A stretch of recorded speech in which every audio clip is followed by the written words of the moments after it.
Sumailalim naman sa random drug testing ang ilang driver ng Araneta Center Bus Terminal para tiyaking ligtas ang biyahe ng mga pasahero ngayong Pasko. May ulat on the spot si Chino Gaston. Chino? Yes, Connie, nag-uumapaw na mga pasaherong paprobinsya sa Araneta Center Bus Terminal 3 araw bago magpasko. Kaya doble higpit na ang itinatutupad na seguridad mula sa pag-check sa mga bagahe at pasahero hanggang sa kondisyon ng mga bus at mga bus drivers. Nagsasagawa ngayon ng drug test sa lahat ng mga bus drivers na dumarating sa terminal. Ito'y para matiyak daw na nasa tamang pag-iisip ang mga bus driver na biyaheng paprobinsya. Kahit sa pamunuan ng Araneta Center Bus Terminal, aabot sa 6,000 na pasahero ang dumaraan sa bus terminal kada araw at lalo pa raw itong darami habang papalapit ang Pasko.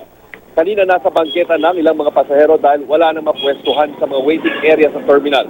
Mismong si LTFRB Chairman Attorney Winston Hines ang nag-inspeksyon kanina sa terminal para tiyaking nasa ayos na kalagayan ang mga ticketing counter, mga palikuran at kondisyon ng waiting area para sa mga pasahero.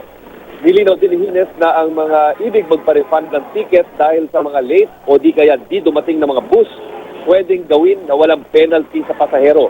Hindi raw kasalanan ng mga pasahero na late ang mga bus, kaya gusto nilang lumipat. Sino mang bus company na lumalabag sa patakaran tungkol sa refund ay pwedeng isumbong sa LTFRB hotline 1342. At yan ang latest mula rito sa Araneta Center Bus Terminal.